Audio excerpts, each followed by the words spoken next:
Winter weather did not stop progress on a major moving project. We are at crunch time. It's exciting, but kind of crazy. We go along as crews move tens of thousands of items into a brand new library.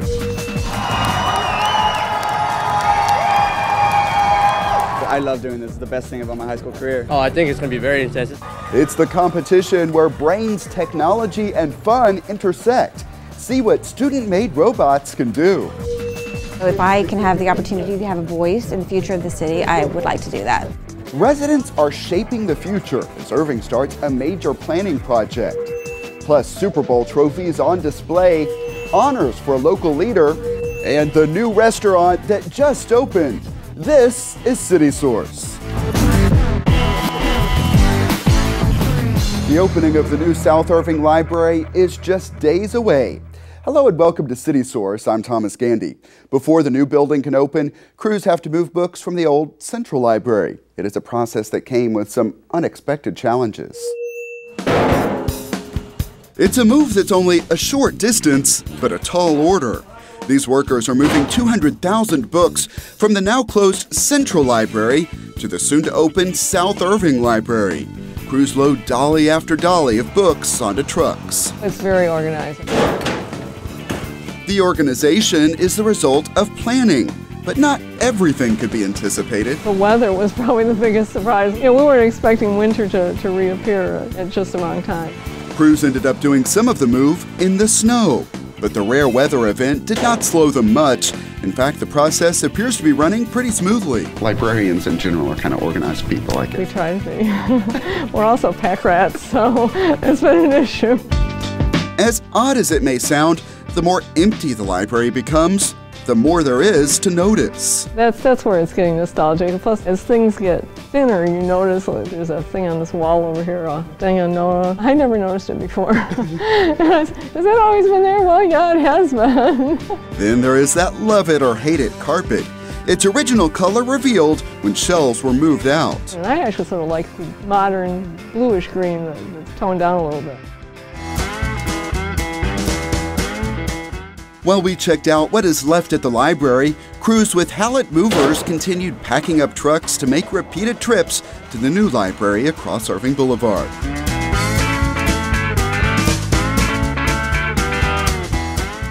Once there, it's time to unload and unpack. It's a process that is as much about math as it is manual labor. Crews have to keep up with what's in each box and where it all goes. It started back at the Central Library.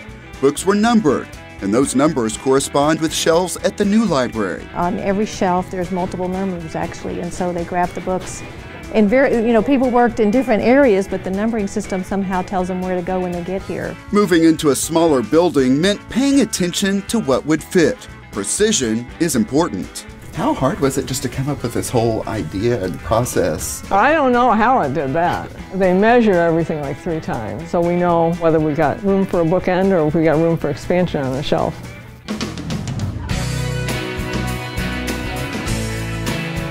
Duplicate copies of books and ones that are not checked out often will end up here in the basement. It will soon be filled. So we will never see this room this empty again. No, we certainly won't. They're already putting up the shelving that we brought over from the Central Library. Also in the basement, geothermal wells running deep into the earth, an energy-efficient method of heating and cooling the building. It's cheaper in the long run, and it works very well. Then back upstairs. It's starting to look like a library. We got our elevators, and so we have books moving in and shelves being moved in. I'm the fiction librarian, adult fiction librarian, and they've got all the books on the shelves, but we're going to have to kind of shift a little bit and make sure everything works the way we want to. Her section is in for a change. Books will now be sorted by genre. So it's sort of like the bookstore approach where you can come and browse if you're in the mood for a certain type of book. Much of the furniture is still to be delivered, but a lot of the building's features are already apparent, and the team involved believes they are sure to impress. I think they will really like the openness of the facility, especially when they get up to the second floor and see all the views. I think they're going to be surprised in the way that I was. It's bigger inside than it looks outside. So you come in and there's a lot of color, it's very bright. I love all the light. We were even talking about the fact that we can see the book so much better. You can see there is still plenty of work ahead. We are at crunch time. It's exciting, but kind of crazy. The team promises the building will be ready in time for the March 21st grand opening, when the final missing part will arrive. Right now I'm missing all our patrons. We're used to seeing people, our regulars come in and haven't seen in a while, so I look forward to that, and it's going to be exciting to show them our new layout. So everything's coming together.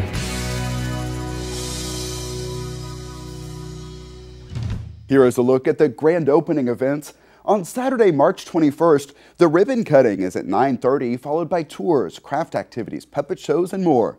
At 4 in the afternoon, author Elizabeth Yulberg will visit. On Sunday the 22nd, it's a Jane Austen-themed tea and dance, followed by a screening of Pride and Prejudice. With the filing period complete, we can now share the names of the candidates in the May 9th City Council election. Here they are in the order they will appear on the ballot. In place 4, the candidates are woodworker David Gutierrez, Councilor Don Wilson, Attorney Joe Putnam, the incumbent, and retired firefighter Phil Riddle. In place 6, the candidates are Attorney Brad Lamorges, the incumbent, and Attorney William Bill Mahoney. In place 8, the candidates are insurance agent Tom Spank, the incumbent, and executive David Palmer.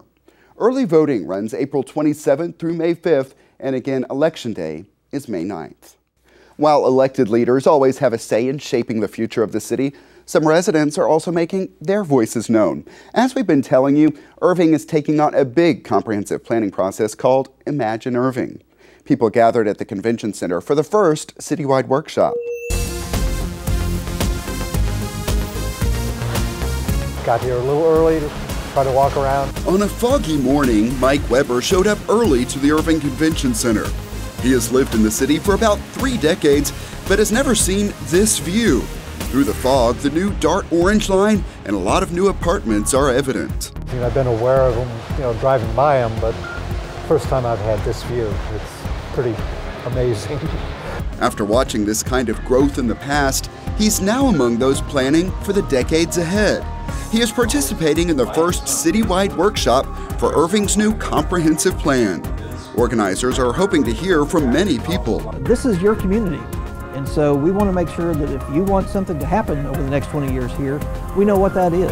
I'm going to go through some background information. The city brought in a consulting firm that specializes in this type of planning. We really want to find out where people see opportunities for things to change in Irving. Together we can convey that information to the decision makers, and as they make decisions on the budget in the future, they can plan for those kind of things so that in 20 years from now we'll have the type of community that we all want. You have to plan for the future, and I think we got to get past the microwave now. Residents we talked to are eager to make their opinions known. If I can have the opportunity to have a voice in the future of the city, I would like to do that. You just press it and you'll notice a little light comes on.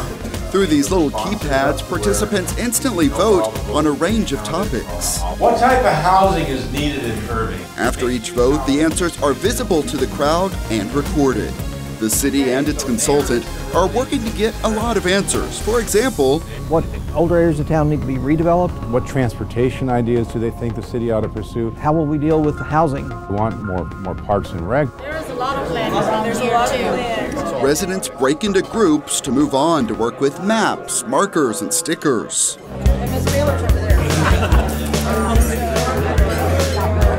They're going to show us where they think things ought to change. And I think that's an exciting thing for us and for people to be able to kind of work out with their neighbors kind of what they think the future ought to be. A lot of the people here have areas of special interest. I want to look at transportation. I think that's a major concern as we grow. I think we need to look at the infrastructure of Irving. It's old and it's decaying in some areas. I'm very interested in the entertainment center, the future development of those types of opportunities for families and individuals to go out and have fun. Next up, the effort moves to 3 focus areas identified by the city, areas facing different challenges. When you look at each of those 3 focus areas, we can take the same issues we find there and apply them elsewhere in the city. So we're not just looking at those 3 areas. Fregonesi Associates will start compiling all of the input collected and developing it into a plan. We'll be coming back in the fall with scenarios and ideas, and then we're going to be coming out with a draft plan. All those things will have public events. The whole process will take about 2 years, but is designed to guide leaders for decades beyond that. It's a great city. I think that it does have a lot to offer, and I think there are some very strong voices and a lot of people who are trying to move this city forward, and I just want to be a part of that. There are also workshops coming up in the plan's 3 special focus areas. For Valley Ranch, the workshop is April 7th at Ranchview High School. For the focus area of Airport Freeway and Beltline Road, the workshop is the following day, April 8th at Northwest Park Recreation Center. Then April 9th is the workshop for the Shady Grove area. That's Shady Grove Road to Rock Island Road between Story Road and MacArthur Boulevard. That workshop is at Center Park Recreation Center. This is the time of year when we begin to talk a lot of sports in Irving, and the guys who talk teams, scores, and stats year-round were at the Irving Convention Center. Sports Radio 1310 The Ticket returned to the Irving Convention Center for the 3rd year to host Ticket Stock. Fans had the chance to see live radio broadcasts, catch up with pro athletes, and check out some exhibits. This one we saw for the Dallas Cowboys showed off Super Bowl trophies from back in the day. We stopped by early and the crowds got bigger on the 2nd day of the free event. Now to the Convention Center event that you could describe as part sport, a lot of technology, and even more brain power. The robotics competition called First is also a lot of fun. Take a look. It's a crowd as ready and rowdy as at any sporting event. And even some Dallas Cowboys showed up. But this competition is more science than sport. It's all about robots. I love doing this. It's the best thing about my high school career. High school students designed and built these robots in just 6 weeks. They brought them here to the Irving Convention Center for regional matches in the robotics competition called First. I'm hoping we're going to do really well. We've put a lot of hard work in this season. Team 5682! This year's challenge is called Recycle Rush. They start with some parts and a task. The main goal of this game is to stack totes and to put a recycle bin on the top of those totes to maximize your amount of points. The containers are worth more the higher they are stacked. After learning that goal, they have to figure everything out. A design, a business plan, and more. Definitely a lot of teamwork and coming together as a group because there's a lot of parts there, a lot of stuff that has to get done in a short amount of time. In the pit area, teams make the most of every minute to make adjustmds. Do it. Then, over in the practice area, all the moves in the game are refined, even beyond the technical. If you get the noodles, which is landfill, on your opponent's alliance, you actually deduct points from their score. It's also really fun, too. To see how it can all come together, check out how this robot from Greenville performed in one of the final matches. That school has had a robotics team since 1992. Get the wrench. Pliers or something. Then for Irving's North Hills Prep, it's their first year here. It's been really hectic. We heard about this late into the competition, so after the registration was closed. It's a 6-week competition, and we got our supplies 3 weeks late too. So we saw the videos online and all the cool things that they were doing. It kind of blew us away, and we wanted to get into that action. Ring, go down, down, up. Okay. They can see how their robot compares to other teams. We have definitely problems, but we have a day to fix them. But North Hills is happy to gain experience to build upon. Out of all those obstacles, we surpassed them and we got a finished robot. First is an international nonprofit organization designed to boost interest in the study of STEM, science, technology, engineering, and math. We've had several kids that they didn't think this was their path, and now they're very fired up about it. Scott Ripito is lead mentor for this team from the Woodlands.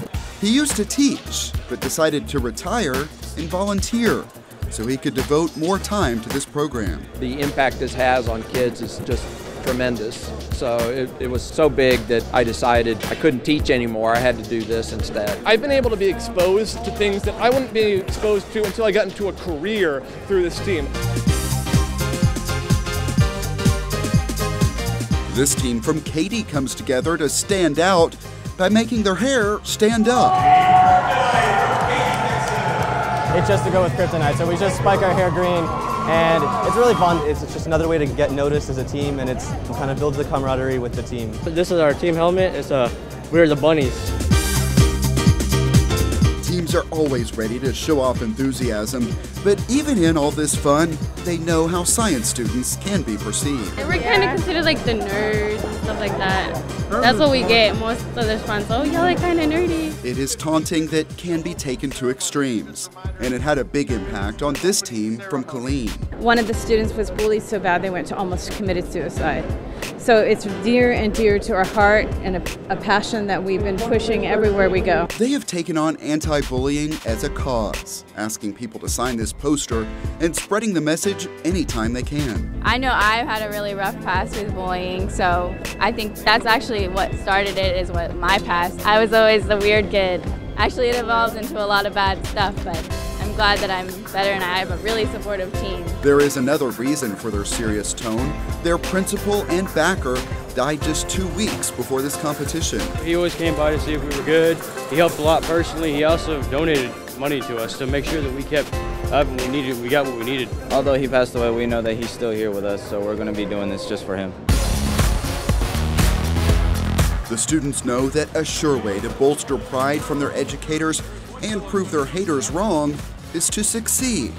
Every student I talk to has a clear career and education plan. The career I want to do is mechanical engineer. I want to be an aerospace engineer. An environmental engineer. And sticking with those plans will likely lead to success. The Bureau of Labor Statistics says STEM fields will grow 55% faster than others in the next decade. I want to do biomedical engineering, and so robotics is a very big part of that. At the moment, it's space.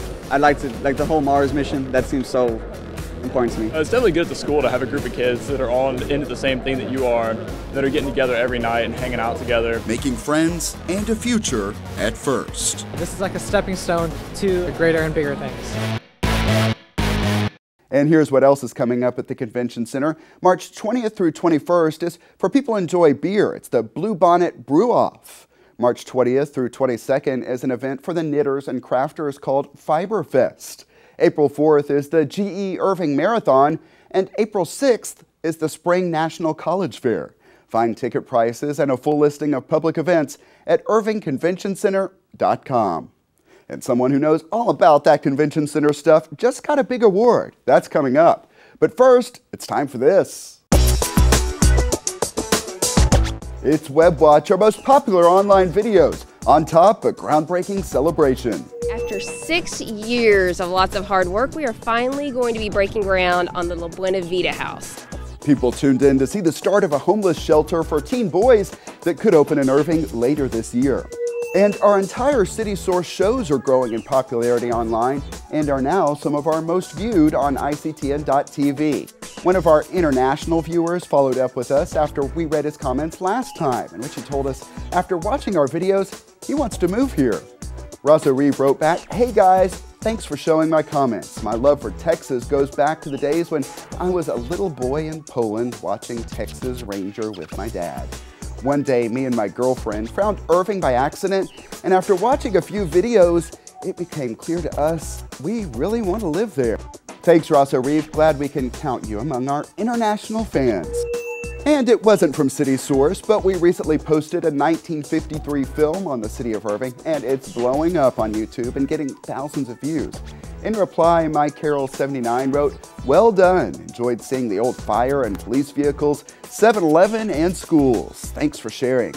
Sandy Freeman said, "I think I saw my mama. She was a sophomore at 53 at Irving Senior High.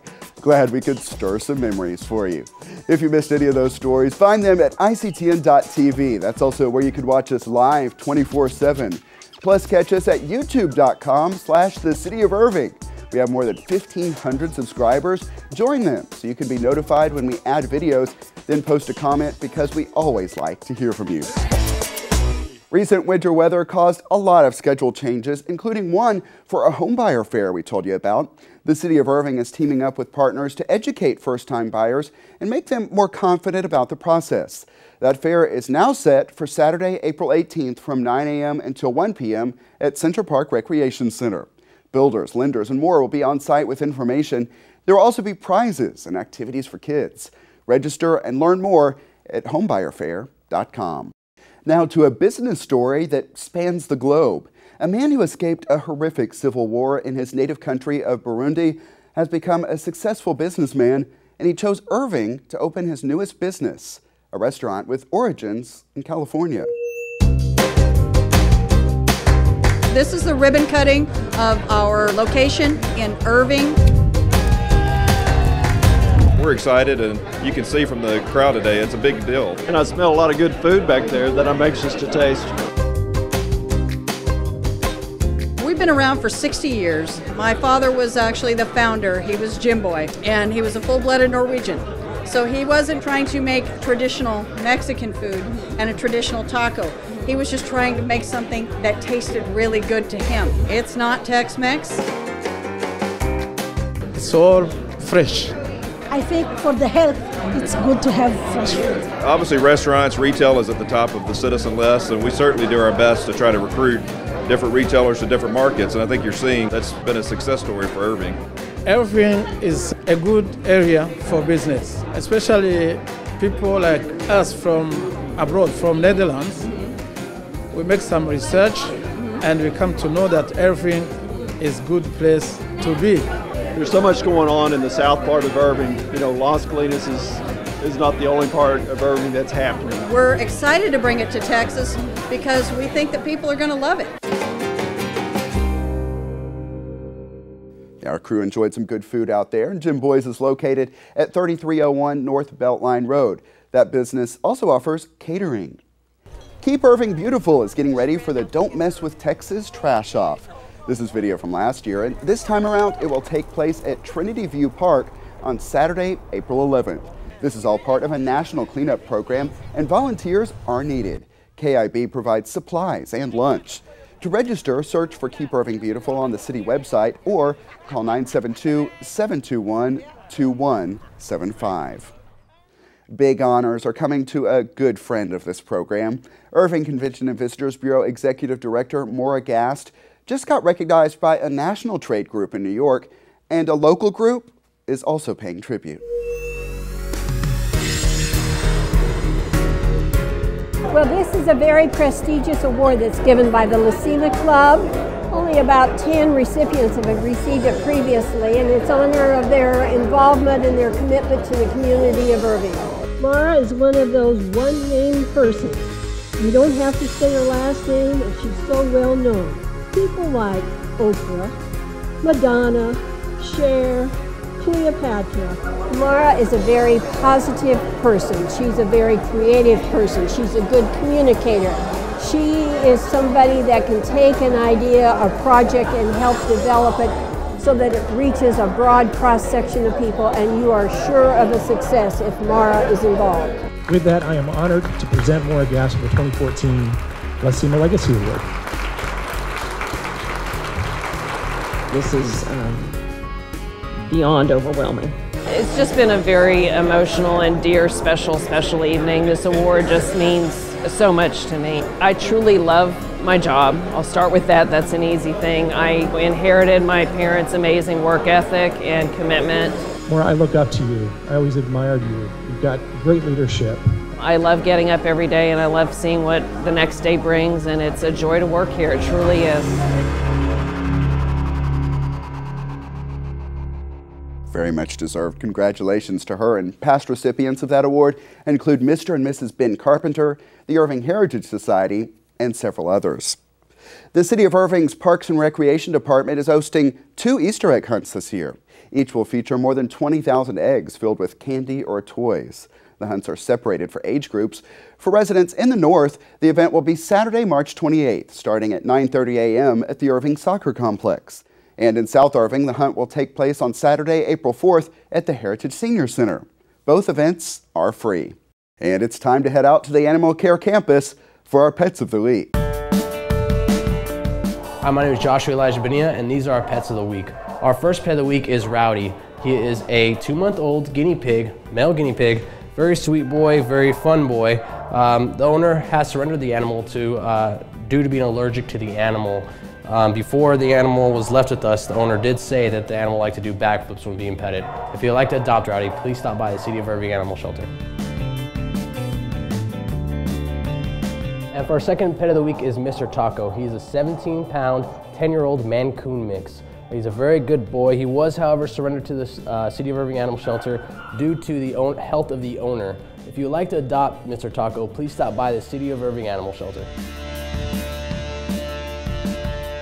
And for our third and final pet of the week is Titan. He's a 5-year-old Rottweiler, male, very strong boy, very powerful boy. He was surrendered to the City of Irving Animal Shelter due to the owners being unable to afford him. If you would like to adopt Titan, please stop by the City of Irving Animal Shelter.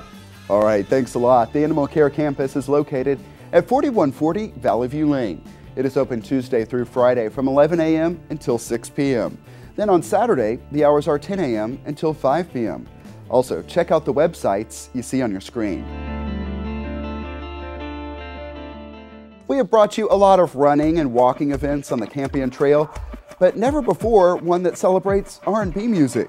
See that next time on City Source. And we'll check in with the competitors we met a few weeks back. They were at the Senior Center to take part in a weight loss challenge inspired by The Biggest Loser.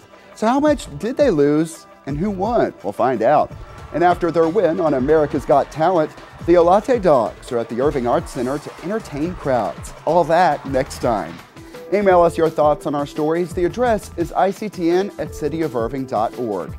We may read some of your messages here on the show, or you can always comment on our videos at youtube.com/thecityofirving.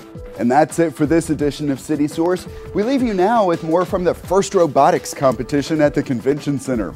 Thanks to everyone who was a part of this one, and thank you for watching. We'll see you next time.